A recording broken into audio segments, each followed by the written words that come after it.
And we have the live Tabitha Sukdeo, who is with Connecticut Students for a Dream. She's leading the campaign to strengthen the Trust Act, which means that our local authorities are not allowed to work with ICE to do non-criminal matters. So take it, Tabitha.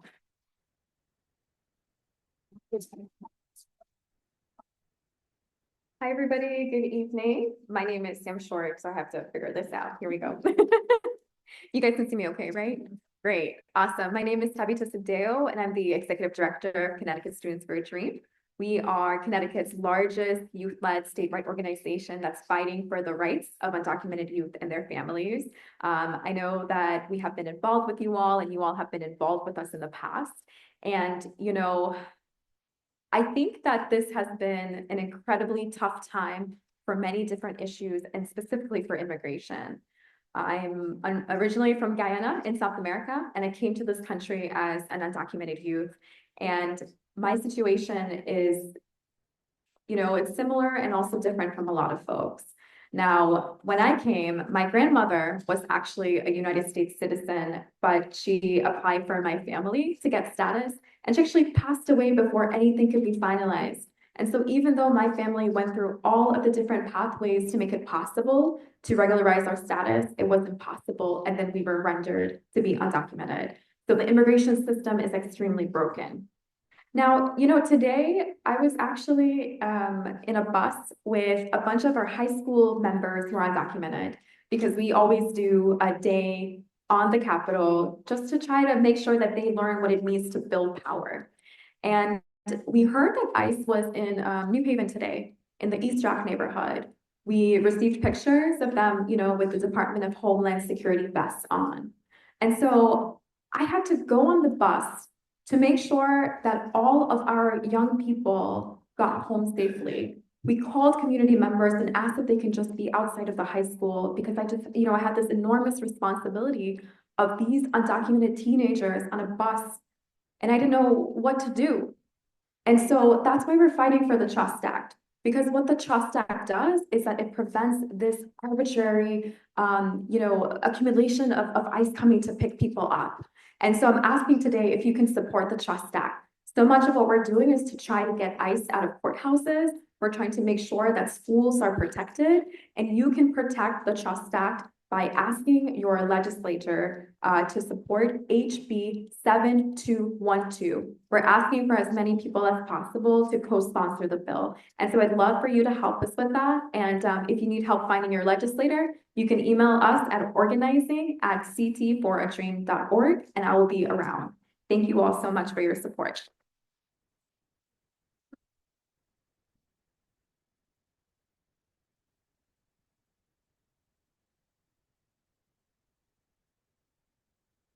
And as we introduce Rosa, who requires no introduction at all, I just want to speak out to the folks who came for the Avelo protest. Many of you may have followed what's happened. Avelo Airline gets a gas tax credit from the state of Connecticut. So our tax dollars are going to pay for what they now have done. And what they've done is they've signed a contract with the Trump administration to run immigration flights, deportation flights from Mesa, Arizona out of the country, or to wherever the hell they're going. So last Thursday, we had 75 or 100 people at outside of Tweed. There was a ton of news coverage. You know, our Attorney General came out speaking against it very forcefully, against Avelo, which was great. The CEO of Avelo his answer is sort of a 34,000-foot bunch of bullshit. So sorry, that's just the reality. But we are keeping up the pressure. There will be another rally at Tweed on Thursday again. Chara, is that at 5 o'clock? At 5 o'clock, dress warmly. It was very chilly. There will be photographers there. There will be news coverage there. If you're concerned at all about being photographed, have some kind of a mask on. Just be aware that having your photo taken in some of these can be challenging. And it can put your face out there in ways that you wish it weren't being put out there. So people will not necessarily respect taking pictures just from the back, although we always ask them to. But yes, be cautious. Anyway, Rosa, no introduction required.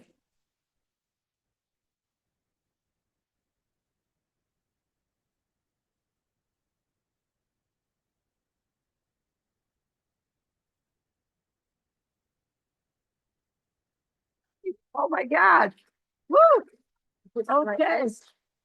Here we go. Yeah, there we go. Everyone, let me just on that last, hi, everyone. It is good to see you all. It's wonderful, wonderful to see you, to be with you. Thank you for all that you do. It's really gratifying at this very critical moment in our history. But just as Carol was talking about Avello, I just will read you my quote. Deeply disappointed that Avello Airlines has chosen to partner with ICE to carry out deportation flights that have denied individuals due process rights and defy the rule of law. While we must ensure that we have a safe and orderly border, that mission must never come at the expense of our legal obligations. Several courts have already condemned that the Trump administration has violated the due process rights of several lawful permanent residents like Maryland father Kilmar Abrego Garcia, who must be brought back home. No company should be complicit in policies that disregard due process. We can secure our borders without sacrificing the rule of law. So thank you for protesting. And as I, you know, it would be my view that I will not fly a Velo. You know, I just won't do that. You know, that's so. Hang on, let me just get I got many papers here. But oh, that's fine. I got it. It's right there. I'm good. I'm good. Thank you. Thank you. I really want to say a thank you to all of you for the invitation to be here. I know we've tried to schedule it a couple of times, and I appreciate your willingness to, to adjust to what our congressional calendar has been about. And to Carol, what can I say? You know, what a force of nature. And thank you for organizing this event and for all that you do.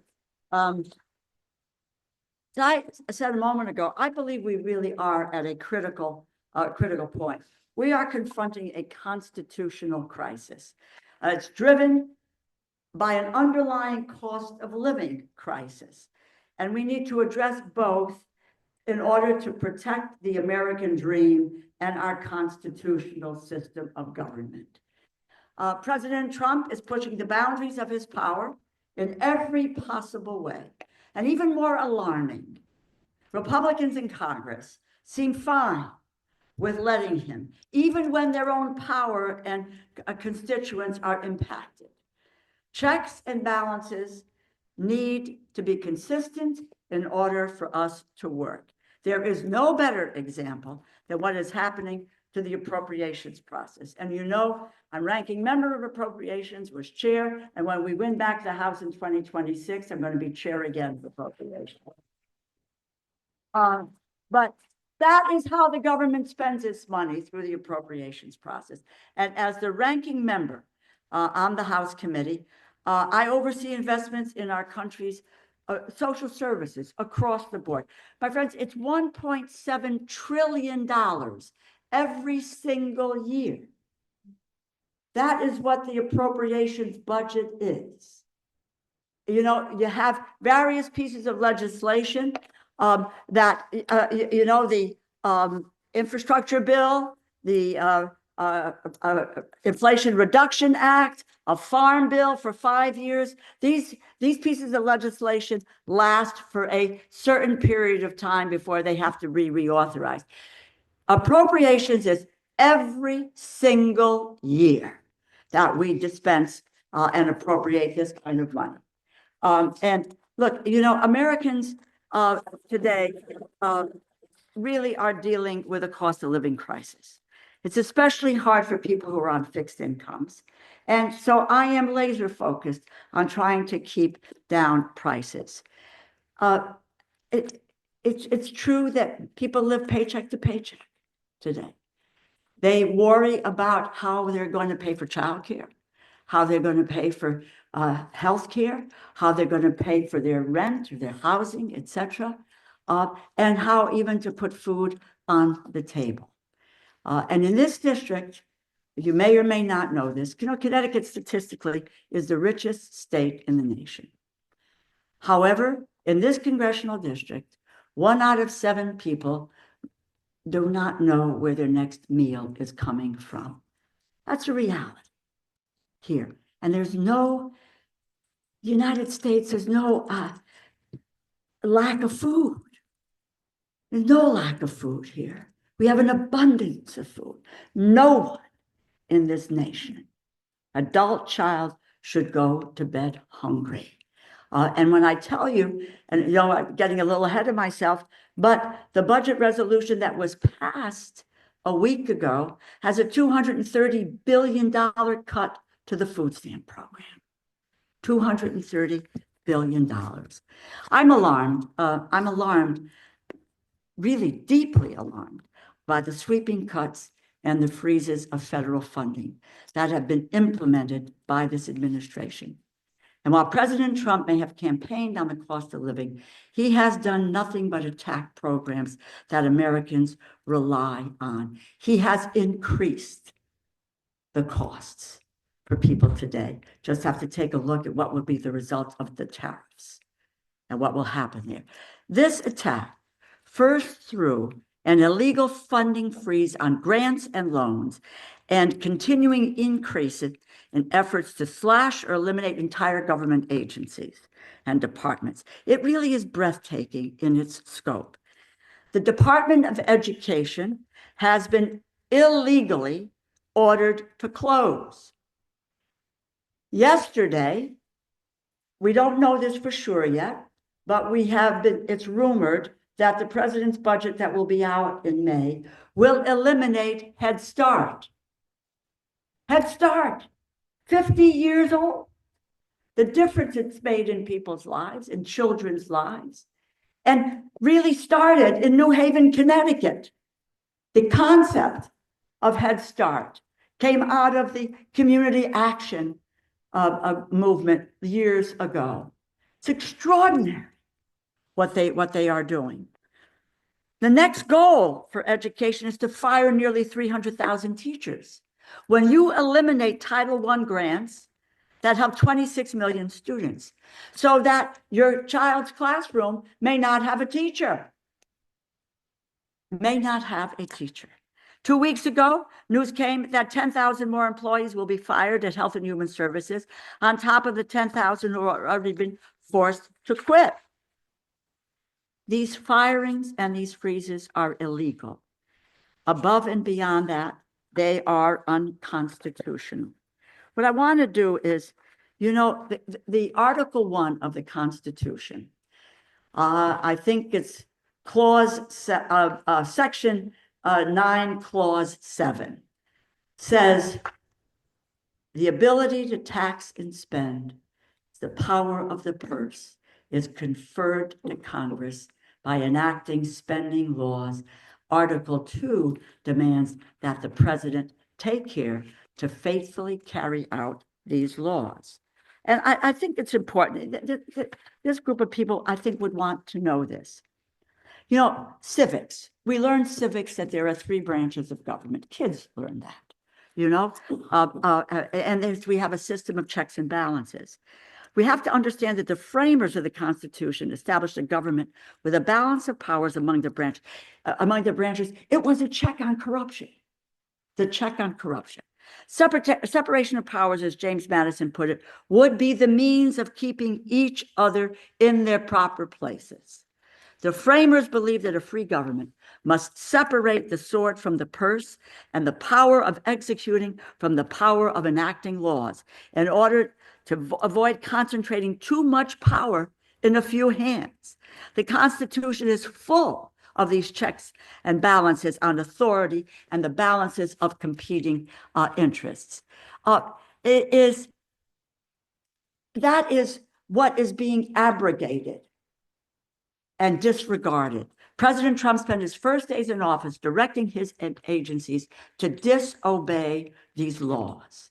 And what we are witnessing with this presidency is an attempt to take total control over the government, the purge of a federal workforce, the illegal firing of inspectors general, and the illegal impoundment, which I refer to as stealing congressionally directed funding, and the stealing of those funds, and it's all intended to centralize power in the White House.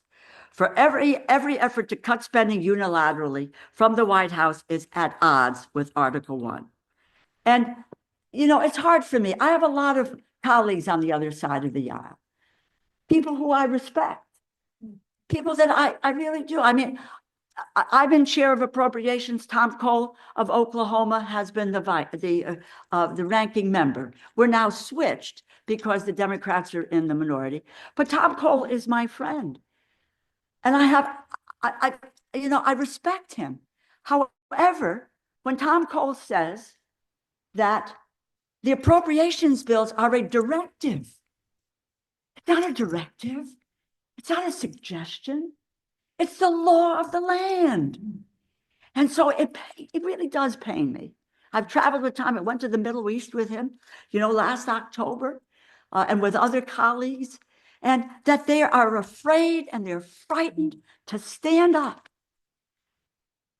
and to really spit in the eye of this administration. And why they are afraid and they don't have the political courage to do this is they're frightened that they're going to be primaried. And the fact is that they will be primaried, But sometime you got to take a stand. You got to stand up and you got to fight back. And they can do it en masse, if you will, which would be an unbelievable, shot across the bow to the president. It is unreal that they are sitting by and letting this happen and turning the power of the Appropriations Committee over to the executive. I said, hell no, I'm not, work too hard to get to where I am on an Appropriations Committee that dispenses $1.7 trillion to say, hey, look, Mr. President, and I would say this, whoever the president is, no, it's our job. It's not your job. So that is what really is appalling to me.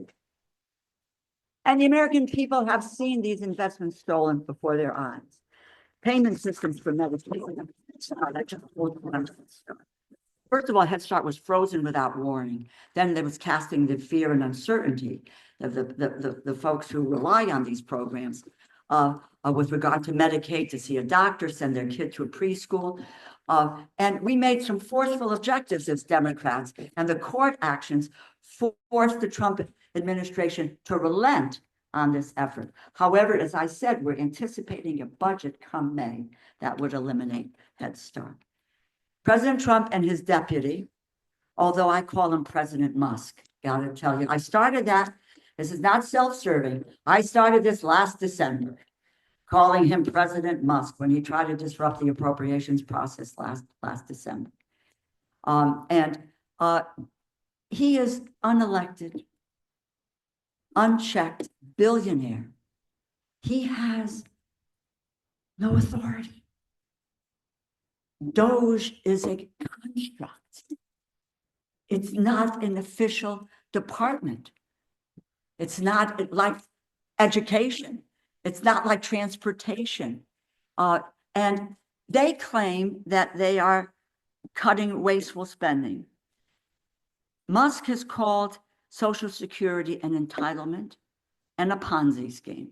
I was with John Larson this afternoon and Dick Blumenthal in Middletown, because today what the House has done is put together a day of action. So across the country, members are doing events on Social Security. We were before the Social Security office in Middletown. Thursday, I might add, and I'll just throw this in, there is a day of action on Medicaid.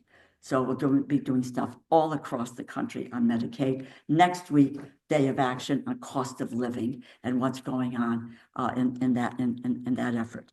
On Social Security, this is Musk. And by the way, he provided $288 million to the campaign, to the president's campaign. I believe the deal was, you give me this, you can play president for a while. I'll allow you to play president of the United States. His unaccountable team is demanding the closure of 47 Social Security offices across the country. We've seen the website crash.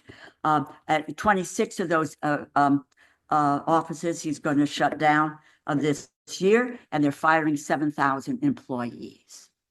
firing 7,000 employees, website crashes.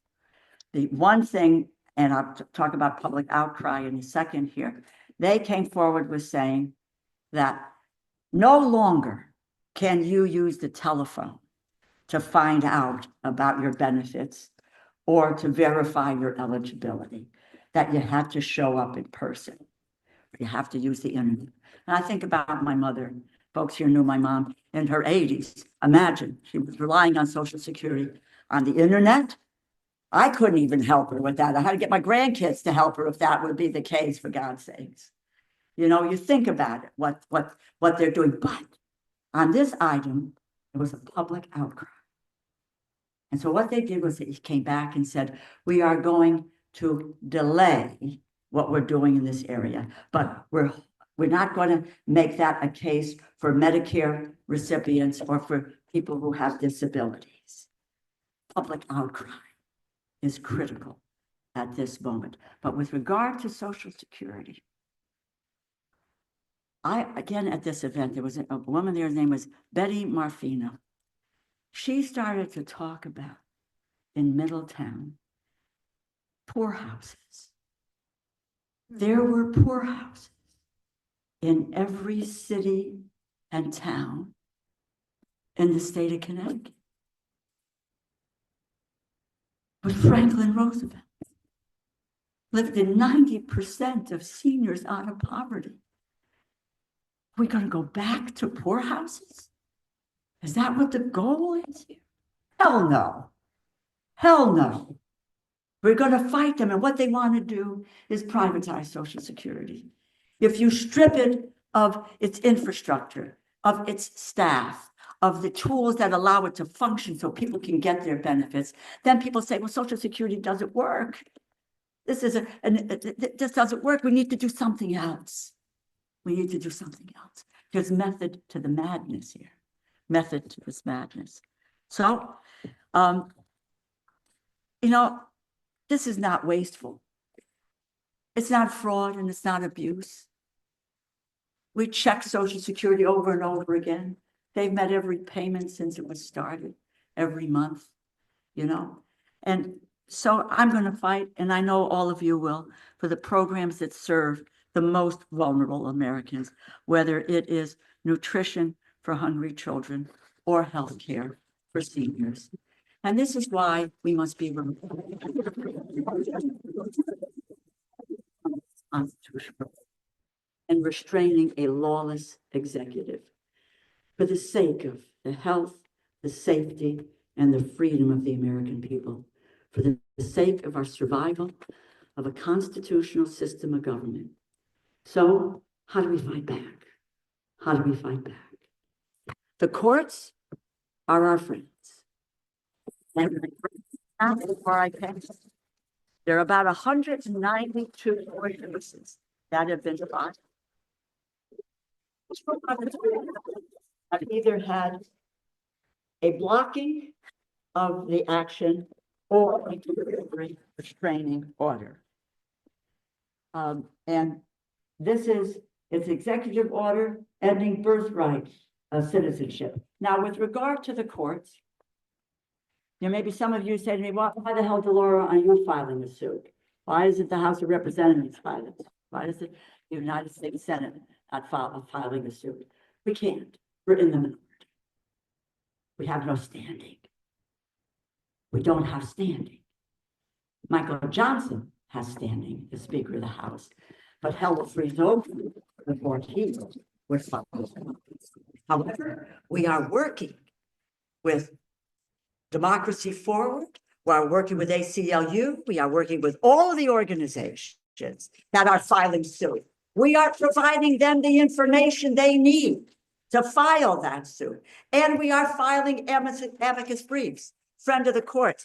And we've already done, I asked the staff to get me that information because I knew this group would be interested in this. We have filed 5 of them so far, opposing the unlawful attempts to attack the Consumer Financial Protection Bureau, unlawful attempts to dismantle USAID, unlawful attempts to fire commissioners at the Federal Trade Commission, unlawful attempts to fire members of the National Labor Relations Board, opposing his unconstitutional executive orders aimed at attacking birthright citizenship.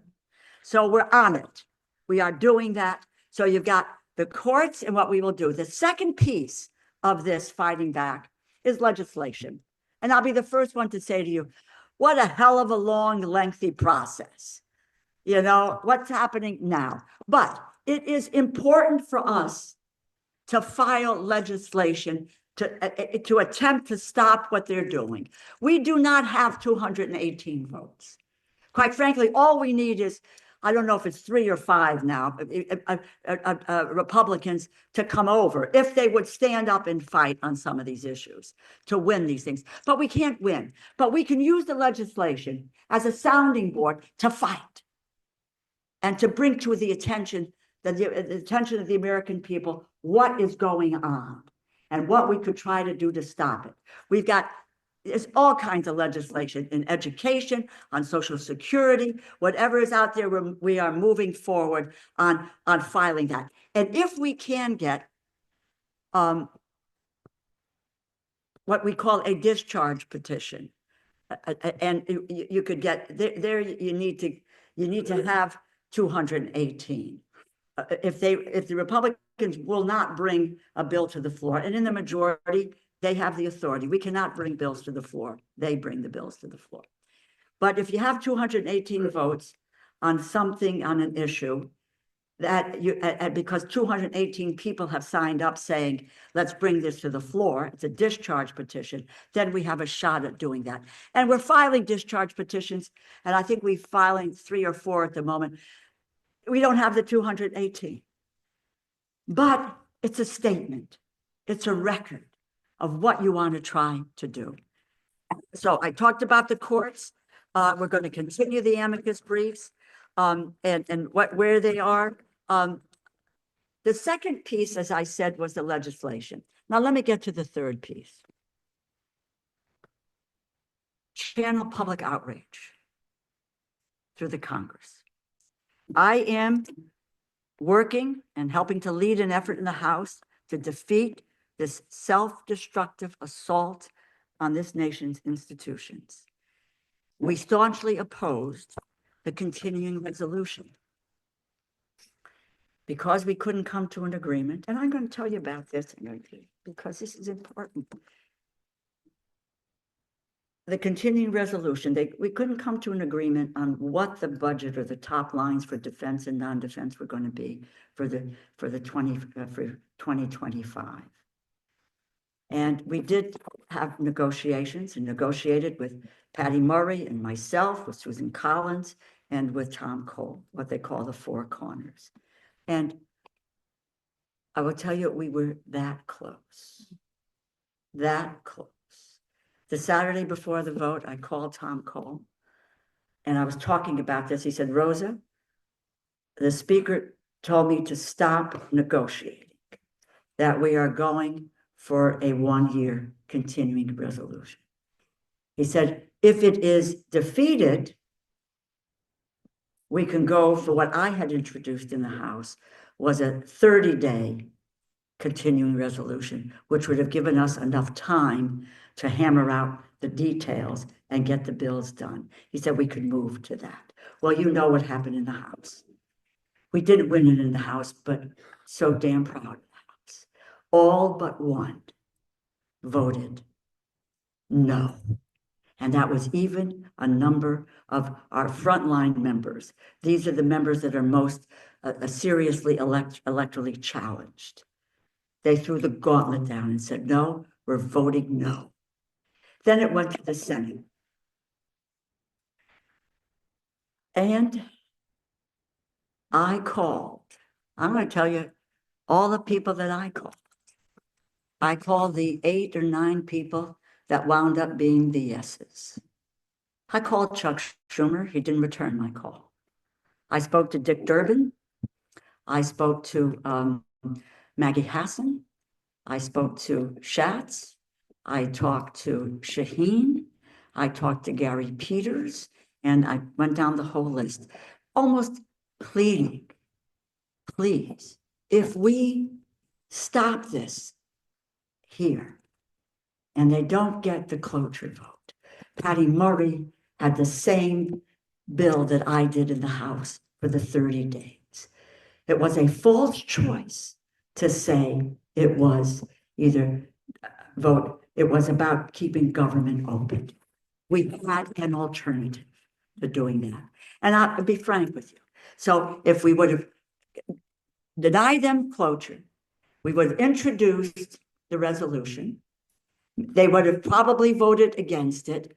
But imagine the public outcry when they were refusing to keep the government open, that they refused to keep the government open. It was on them.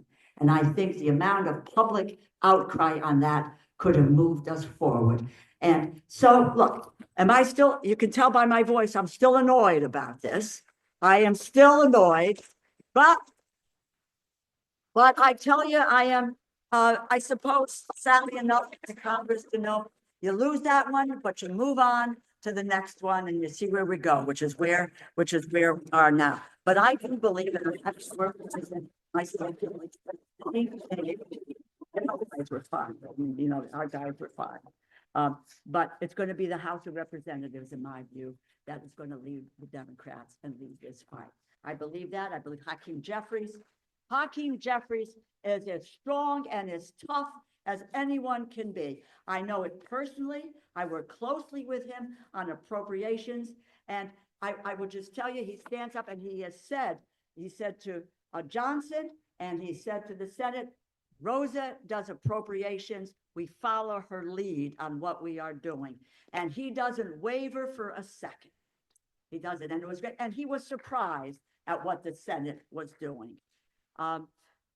You know, I know you are recording this, but you know what? I'm not afraid to speak out about anything that I say or about whomever I want to say. So this is where all of you come in. Look, and I'm preaching to the choir. This is Coles to Newcastle, to this crowd here. You do this. You know the Congress is an institution that responds to external pressure. You are that external pressure. And we need that more than ever. You know, 5.1 million people were on their feet in the protests. We need to have many, many more million people doing that. We need to have, you know, a massive mobilization. Today, I talked to Linda Greenhouse, you know, who is stellar and a constitutional lawyer. And I was actually said, you know, Linda, what can we do if he doesn't, you know, follow the court? And she was shaking her head. She said, you know, Rosa, she talked about, you know, massive mobilization. She said, and the district judge voted this afternoon, or opined this afternoon, that the administration, they've got 2 weeks because so far she hasn't heard any evidence that would allow them to change their mind, that the young man in El Salvador has to be returned to the United States. So I wish it weren't 2 weeks. I wish we could move more quickly. But, you know, again, and I say this very sincerely, we are a nation of laws.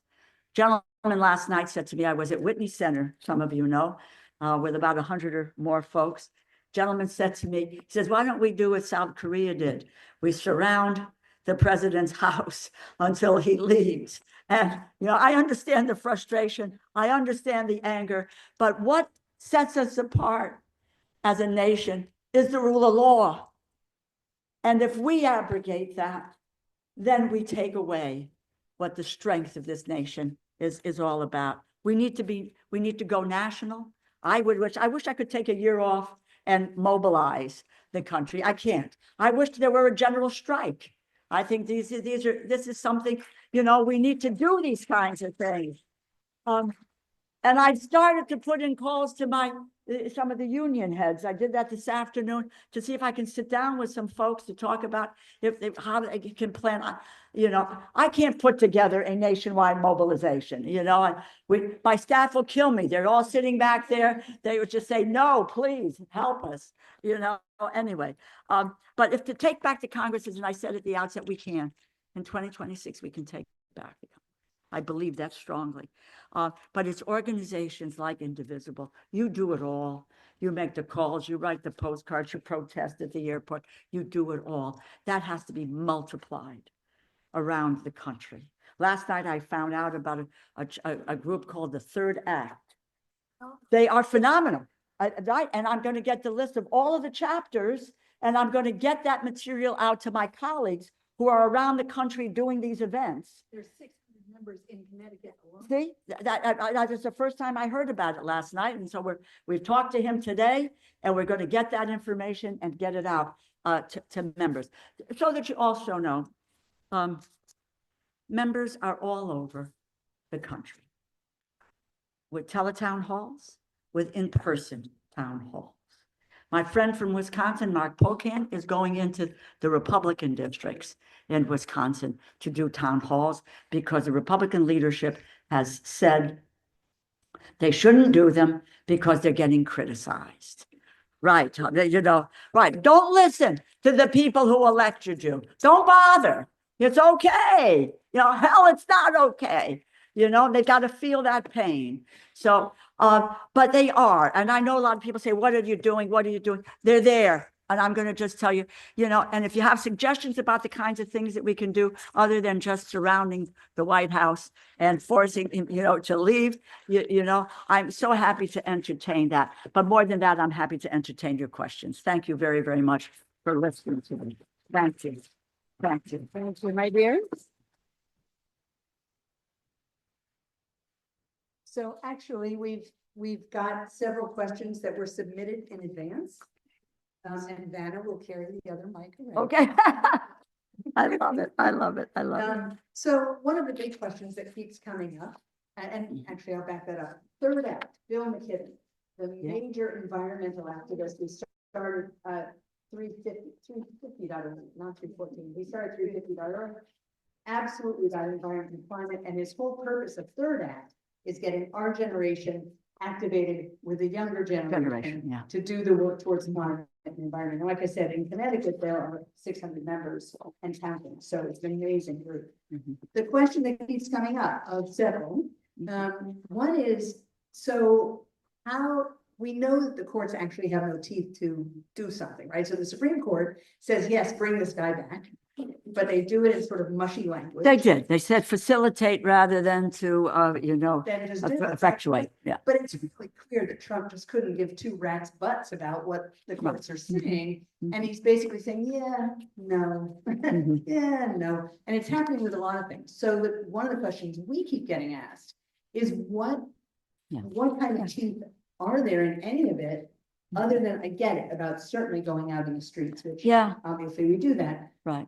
But is there anything that the congressional world can do, and the Republicans, I get it, forget it. Yeah. What we can't do is, you know, again, there's an executive, there's a legislative body, and then there's a judiciary. And, you know, we don't have any legal tools. That's why I called Linda Greenhouse today. You think I didn't know that question was coming up? It comes up all the time. Comes up with me all the time. What the hell do we do if he says no? And that we have to, I don't know if there are legal lawyers here or, you know, folks that are academic and constitutional of folks that, you know, what I have no answer to what the legal opportunities we have to turn it around other than you know, speaking out, making the fight and having people to be outraged. You know, in many respects, it's hard to understand. Maybe people really don't understand, you know, what's happening. And how do we then, I mean, that's an education process of getting information out to know that folks then can understand what's being taken away, what are the consequences of the cuts, et cetera, and what this means, and that people will take to the streets.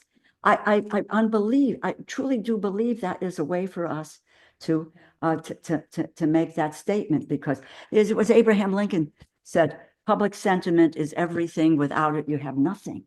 you know, so public sentiment is critical. And so, hold on one second, please, hold on a second, please. The other question Okay. that comes up around all of this Mhm. is if he declares martial law. Yeah. Linda didn't have any, was like, oh my God, Yeah. none of us have an answer. If he declares martial law, now we're out on the streets. It's Yeah. an unknown, it's just It, an it, unknown. it is honestly, I wish I could just say I had the Yeah. magic, you know, answers. Yeah, no, but I keep probing, which is why I called Linda, who's the constitutional scholar, you know, and a friend. We agreed to keep talking, but I've asked my staff to reach out to, you know, to other lawyers. That's, you could turn it off. That's my phone. I'm sorry. It's my phone. It's my grandkids did the ring. If he wants to answer Yes, questions or comments. please, please. Yeah. Thank you. Hold up, there's one right back. You're gonna have to look. Really? Okay, listen. I need to make a comment. Last time we did this with Senator Blumenthal, we had extraordinary pushback from people who were really angry that they didn't get called on first. My deepest apologies. You will get a chance to speak. You'll get a chance to be asking your questions. We are all volunteers. Keep that in mind before you start giving all of us shit for not running the meeting well, okay? Please, go ahead. And I'm happy, I will stay and answer every question, okay? So we're, sure. There's no need to apologize. That's all, it's all behavior. Thank you. So my question is about reconciliation, but I also wanted to say with martial law, I'm really hoping our armed forces take their oaths to the Constitution. Seriously, yes. Serious. Yeah. And I know this Congress can check in and make sure that that is Yes. there. Mm-hmm. That's one thing. The second thing is, of course, it's kind of obvious is that a lot of people are here in this country who have fled situations where they've been in the streets when martial law has been declared. So there's a lot of experience actually among the immigrant community about what to do, so we need to look at that. My question is about the budget reconciliation. Yes. Right now, which is ongoing, Mm-hmm. and do you have any particular on Medicaid and SNAP? Well, That this are is, there- we know that in the Senate, there are three senators who are resisting the cuts, which is, Right. you know, I know most of us here are against, but our colleagues are Republican and we forge government together. Yeah. Is there any indication, and I really appreciate your op-ed in the thank you. New York Times. Thank you very spoke to much. this. Any indication that any members of Congress Any Republican members of Congress are going to protest? I have none. No, not at the moment. Though, look, I'm always eternally optimistic that what we can do when we make our fight, when we make our, you know, I know people today with regard to Medicaid, Republicans today, who will say, I cannot vote to cut $880 billion from the Medicaid program, because kids are at risk, especially kids who are, you know, developmentally challenged, disabled, etc. Seniors, nursing homes. It's from, you know, it's the whole 9 yards with Medicaid. And what they have said in this reconciliation process, this budget process, is that the Committee on Energy and Commerce, where this resides, they have to cut $880 billion. That can only come from Medicaid. And what do they want it for? Tax cuts. $4.5 trillion. Tax cuts. And they have this other piece, and SNAP, I told you, it's $230 billion for the SNAP program. Imagine. You know, they really, it's frightening. It really is. What they have said is the tax cuts that were, the tax cuts that in fact were enacted in 2017, okay? They are now going to regard that as current law, current policy. What does that mean? Let me translate. That then there is no charge for $2 trillion or more. And then they're going to come forward with additional tax cuts. But they're going to say that these other ones, it's okay, it's current law, they're not going to be, counted, if you will, in terms of any kind of a deficit. We are fighting that already. We will fight that in the courts as well. So, excuse me. Yes, What happened? hello, Rosa. So everything under the IRA and under EPA is supposed to go into immediate, they're supposed to start immediately. They're still This is on- just a federal, this is a federal judge. It comes from Stan, who was on, my husband, who was on a train. A federal judge orders immediate thaw of climate infrastructure funds. That means that that's why I say the courts are now saying that they can't do what they're doing with the climate and the energy and the infrastructure of funds that they intended to, that it has to be reinstated. Yes. These are victories. Yes, sir. I want to say this. I never voted for Donald Trump. He's me. And I want to wish everybody happy Easter, and we're going to get what we want. Hear, hear, hear, hear, hear, hear. Can I just say, we won in Wisconsin, guys. That's a victory lap. We won in Wisconsin. We won in Pennsylvania, and we made it so much closer in Florida. People say, what's going on? The people are getting it. People are beginning to understand. More of them have to understand. Yes, I'm sorry. Oh, okay, my friend, yes. Okay. So, you speak about public outcry. Right, So I haven't thought of a solution on it. good. Maybe somebody else already thought of it, so great, I can help. So to increase public outcry, the public needs to be educated with a basic amount, simple language and grammar. How many times have you heard the word mitigate during public? You might, this audience might know what that Yeah, means. I agree with you. But I hate to tell you, quite a few of our offering a solution to her. Yes, you got it. I'm listening.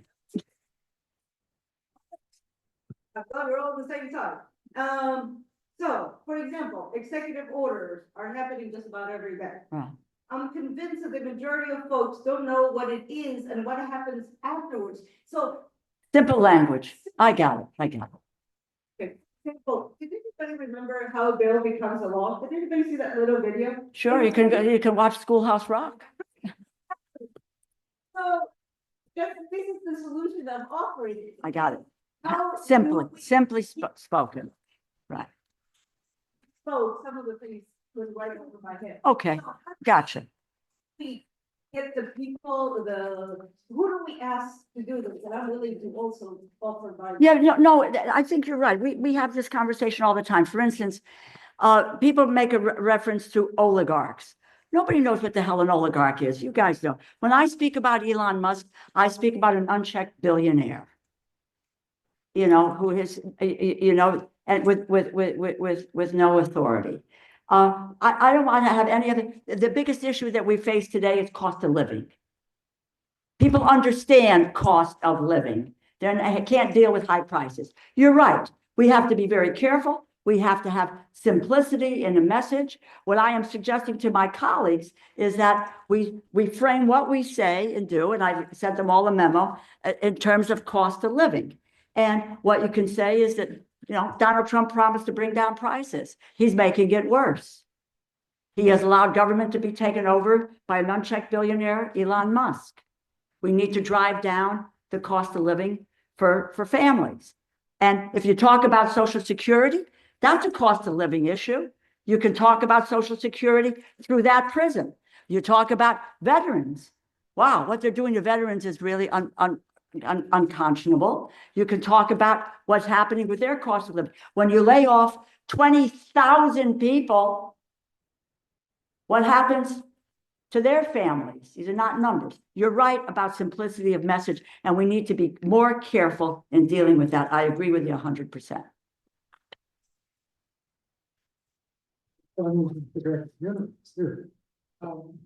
So we know that the MAGA world has been diabolical and very disciplined in what they're doing, right, MAGA? Can you talk about, or have you heard any chatter in Washington about the uncharacteristic silence of the people who were pardoned from from January 6th?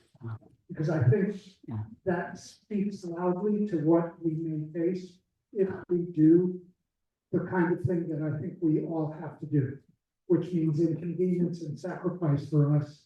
But I think they're out there, and I wonder if you hear anything. Yeah, along those lines. we haven't heard anything with regard to the January 6th people. I will just tell you today, though, when I heard the president say that not only do we have to deal with deporting people who may be undocumented here, who are violent criminals, but we need to think about domestic violent criminals. Hell, why the hell did you pardon the January 6th people? Why? You want to talk about domestic violence? I was there that day. I had to be evacuated from the House of Representatives. I was there. So, but there is, I'm not hearing any conversation or chatter about that. Yes, thank you. Yes, sir. So thank you for being here. Sure. So you talk about the rule of law Right. and how we have to abide by the rule of law, which I couldn't agree with you more. Right. But the reality is that those who are in charge I'm not, are not I know. following the rule of law. I know. And so when the Supreme Court says what it says, and the president is unwilling to do that. Well, on this one, I will tell you, right, I still hold to what I said, and then we have irreparably, I believe, rent asunder, really the foundations of this nation. On the other piece, though, look, I was unhappy. I said that when the district judge was looking at this, she was pretty strong in what she said. I wish it wasn't 2 weeks, but we're going to wait the 2 weeks to see what she does. And we have to wait the 2 weeks to see what she does. Except for going down a bad road, that's what we need to do. And then then again, we do, go to the streets. Then we do take up, we don't take up arms. We just go to the street and we protest and we look, everybody in this room, I'm sure, belongs to organizations, groups, you have networks of people, friends, etc., all over the country. I will just tell you, save your time. Don't talk to Democrats. We're okay. We're doing it. We are doing it. And you got the delegation in Connecticut, which I think, is really stellar. They really are. I work with great people, great people. But you got to get to your friends in rural areas, in the South, in the red states, etc., who believe as you do, who can call a group of people to their home, start to talk about these issues, have them be getting on the phone, having them send the postcards out, having them go into the district office of the member of Congress. They don't have to go to Washington, D.C. They're better off in the district office where they can, whether or not the member is there, staff is there. They understand people who come in numbers. And when you make it clear, Republicans are going to move when they understand that they are at risk, not from Donald Trump, but they are at risk from their constituents. And they will not be in that job, not because of Elon Musk, but because their constituents turned against them. That's where we have to go with this. Yes. Hi. Bunch of thoughts. Okay. I don't know if you saw Robert Wright put out one of his emails. He said there are 2 things that are keeping us from a dictatorship. One, if he doesn't follow The law. the laws, Right. like getting this thing back from El Salvador, Right. which we're all very upset about. And then the other one is when he starts going after citizens, which you just mentioned. Those are the things, because he could take any one of us. Absolutely. I find so many petitions, go to so many protests. Yeah. Because I don't like that, you're going so.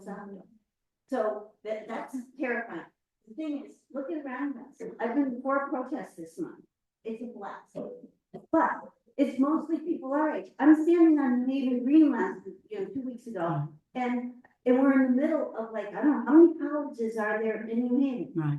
We're in the middle of Yale. There is almost no kids there. When we were that age, we were protesting. Protest. So I don't know how we motivate. And then the other thing I think we need to do, like Indivisible is a great group. There are so many great groups, but we need to get them all united. I did a. I agree. Families, and we were calling red states, and we were calling Democrats. It's asking them to call their representatives. People were so happy to hear from us. Yes. Yeah. And we had an option. We could connect them to their representatives, or we could send a text that would give them all the information that then they could pass on to other people. But we've got to get one voice, because we have to do it now. We don't have time. And we have to, there's a certain tipping point. I think it's 3.5%. That when that amount protests, that's when the That's when it difference is moves. made. Okay. Yeah. And it's now, like, get your grandkids out, get your kids out. Right. I don't- I mean, Well, first of all, let me just say this. Because of last December, when I challenged Musk, and because we had an agreement on the appropriations bill, and he just kind of parachuted in and told people told Republicans not to vote for it. So it was a craziness, because he just, and as I say, he doesn't have any authority. But my point is that, and I talked about him as who is Elon Musk, and why the hell are we listening to him? Both Elon Musk and Steve Bannon, just in one of those social platforms, said that I should be expelled from the Congress. So I fight as a badge of honor. It's a badge of honor.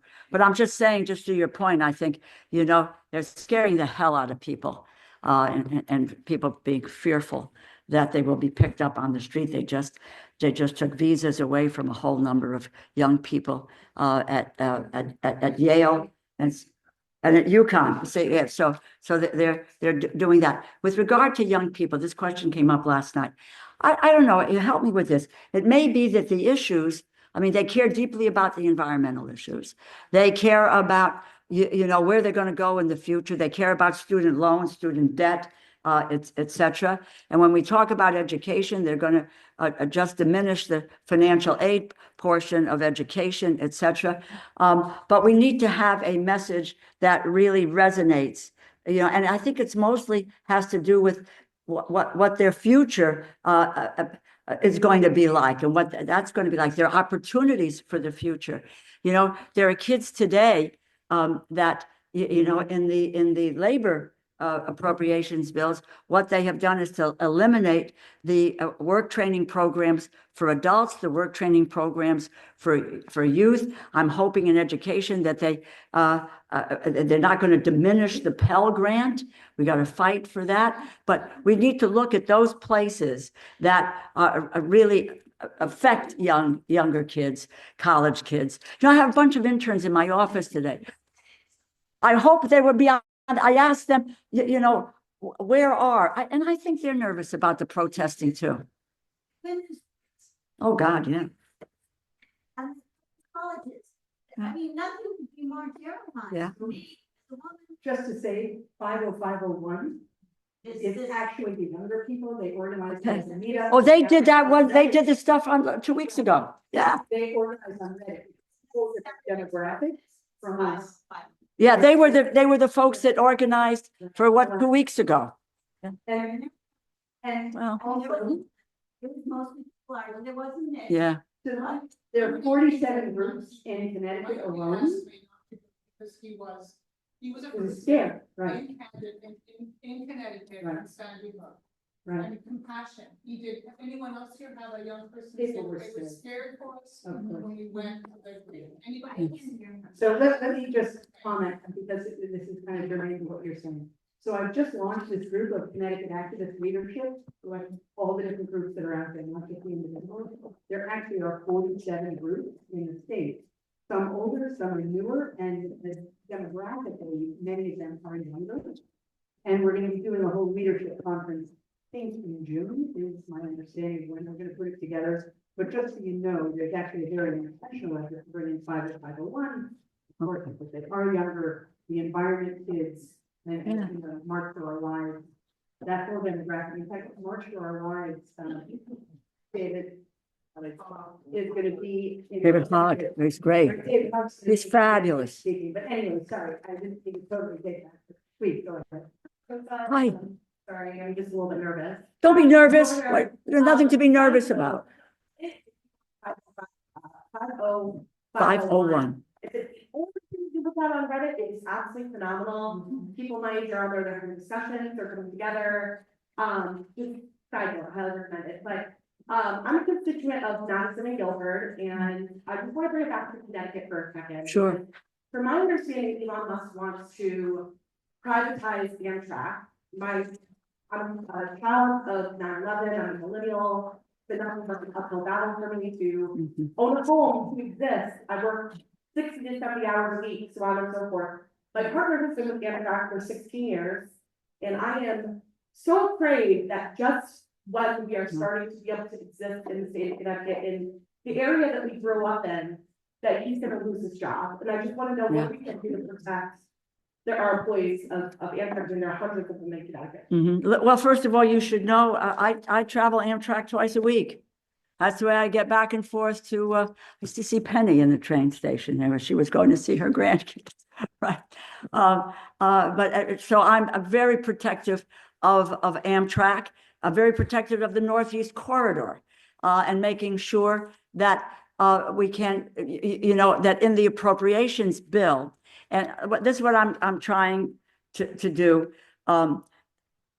They put into place the 2024 budget. That is, we're now living with, because we don't have a 2025 budget yet. And in that bill, there are many directives as to how the money should be spent, where it goes, what projects, etc. And we had the debate on Amtrak in the committee, and I pointed out to my colleagues in Oklahoma and Alabama and in Virginia, etc., that Amtrak was not just Connecticut or New York or the East Coast, but it was, you know, all over the country. And so far we've been able to keep the funding from diminishing. And that's what we will be fighting for over the next several months, to make sure that Amtrak has the money to be able to survive. We've got to fight. Look, they are gung-ho for privatizing. They want to privatize the post office. They want to privatize Social Security. They want to do that with education. They want to end public education in this country. And the same. So, you know, I think the country, you help me with this. I think people, you know, will you know, repel that. I don't think that they want to see that. I think that people get it, that they don't want it. We had this debate several years ago on Social Security when George Bush wanted to privatize Social Security. Well, people went all over the country. I know it because Nancy Pelosi was at the outset of this thing, and she just said, no, we're not going to touch Social Security. We're all over the country talking about it. And nationwide, they said no. And it's true on the post office. You got people that don't want to see that at the post office. I don't believe they want to see that, but we need to speak up loudly, and I promise you that I will fight on that issue very strongly, very strongly.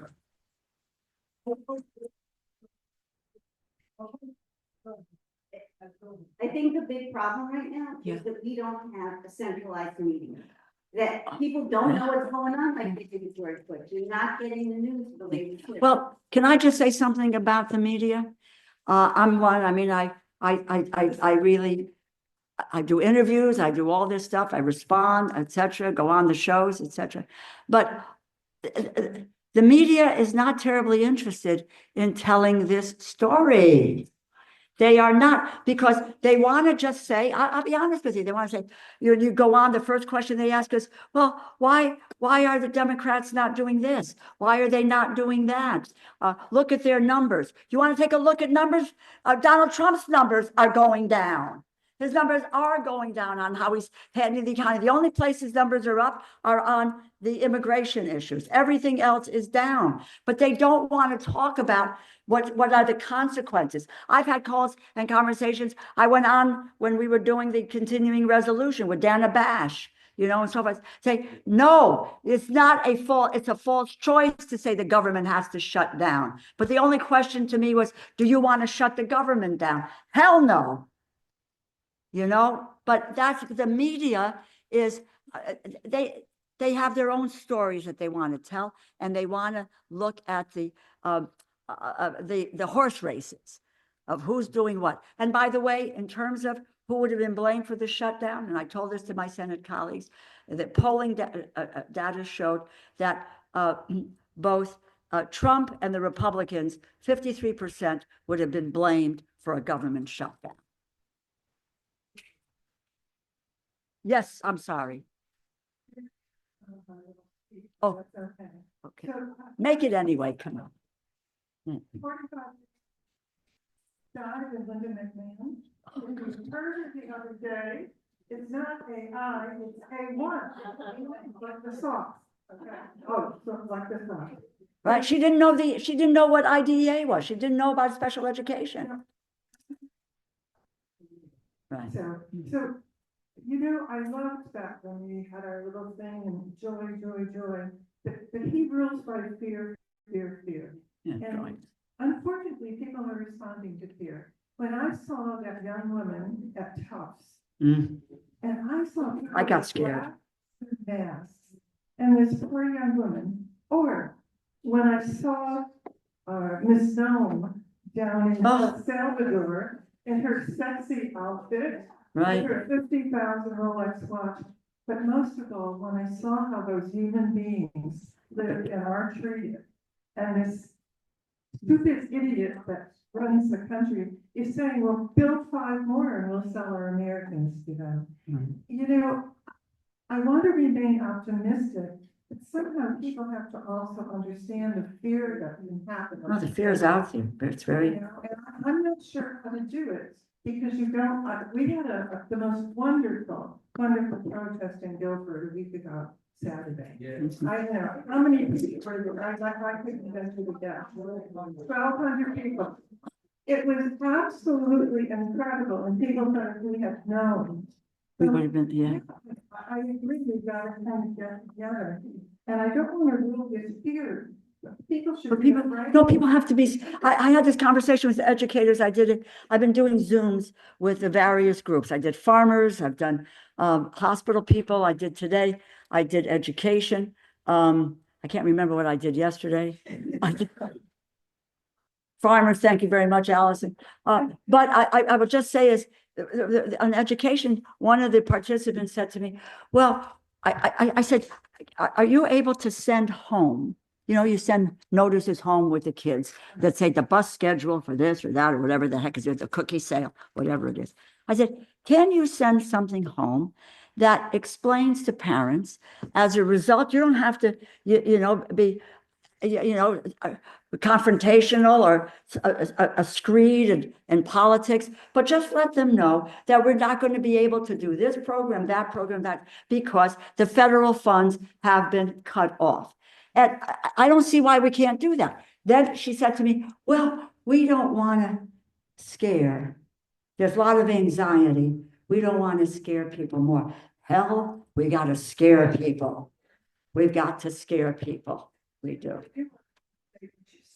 Educator, we have to bring our narrative down to a more simplistic. You got it. I get it. Because those are the people we're trying to reach. Right, right. Rosa, thank you. Thank you. That are our minds.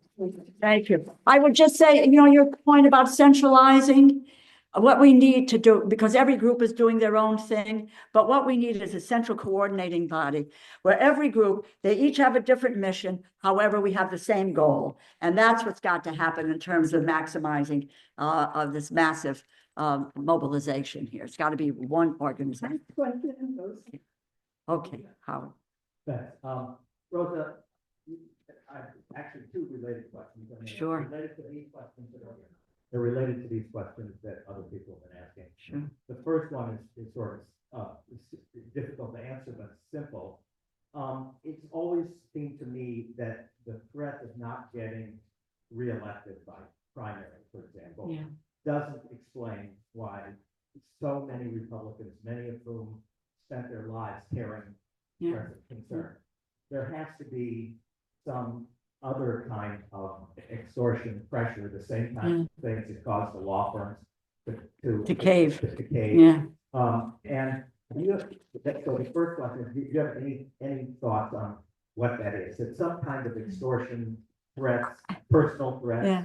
I don't know, but the threat of, you see, Elon Musk can drop $20-30 million in a campaign. In which case, I think what the people in Wisconsin did was they turned against Elon Musk. And that was, he put in substantial amounts of money in that campaign. And when you're running in a district somewhere in Oklahoma or in Arkansas or so forth, someone comes in and drops that kind of money. Well, it's likely that they're going to defeat you when and you're not going to be there. And people are afraid of that. My hope is that, though, on some of these issues, I mentioned Medicaid as one. I think that was a very, very big issue when we did the Affordable Care Act. And I met my colleague Charlie Dent, who's no longer in the Congress, he's Pennsylvania, in the aisle. And he said, I can't vote for this Medicaid amendment. He said, I've got so many people who rely on it. Others are beginning to say that kind of thing. I don't know what, extortion, but look what happened to the governor of Maine. Okay. However, tough lady. She won in the courts here. And now he's threatening Harvard with, so forth. So there. So Yeah, but Harvard said, get it. Yeah, you gotta, I would just say to some of my friends, I watched, I'm trying to remember his last name. He was from Texas, was there early on when I was there. It was the debate over gun laws. And his first name was Jack, and I can't remember his last name. It just slipped my mind. Anyway, I heard him, and I was new into Congress. He got up and he said, look, he said, this is a vote that I'm probably going to defeat me come the election. But I have to be able to look myself in the mirror every single day. And he voted the right way, and he lost the election. But you got to have that kind of stomach and courage to say, I've had a great run. I'm going to do this, because I believe it's the right thing to do. So my last part of the question Sure. Sorry. has to do with this is, people are, as more people get hurt, this resistance is going to grow. It builds, right? Individual people are turning out at these rallies, et cetera, Right. and there's organizations like Visible, et Mm-hmm. cetera, motivating it.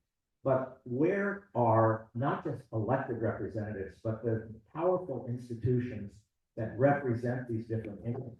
The ABA, the AMA, the VFW. Where are the governors? Where are the National Association of Governors?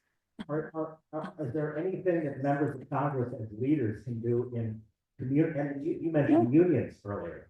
Where are these large organizations, and why aren't they standing up for their own constituents? Yeah, no, look, I know in education, I've been with and talked to Randy Weingarten. She had me speak to almost 2,000 by, by virtually of when they did their did their day of action on March 3rd. Some of the other unions. Look, I was at Bradley Airport with my husband to go back to Washington. Gentleman comes up to me. He was with TSA, and he said, I just lost. He said, they just notified me that I'm terminated. I've been here for 25 years. I came after 9/11 because I wanted to help my country. And they abrogated the collective bargaining agreement. So now unions are focused on when, collective bargaining agreements, you just don't make any difference. So people are on their feet. We don't see as much of what is going on that is going on. I think you're absolutely right about the tipping point. And someone else mentioned that.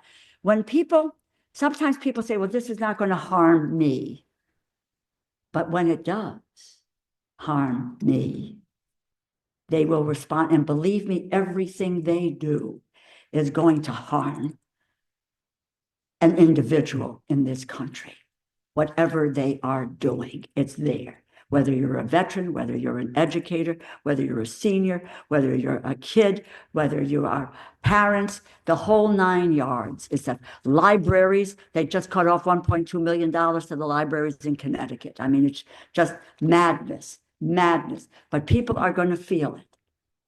And when that happens to you individually and to your family, then you're going to strike.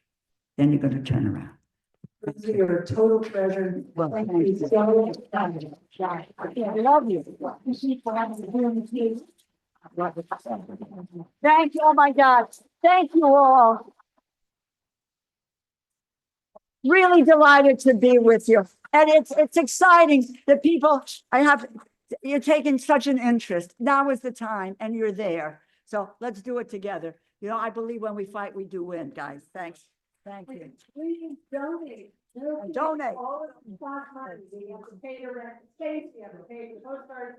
Please pick up postcards on your way out. They're all packed at 20.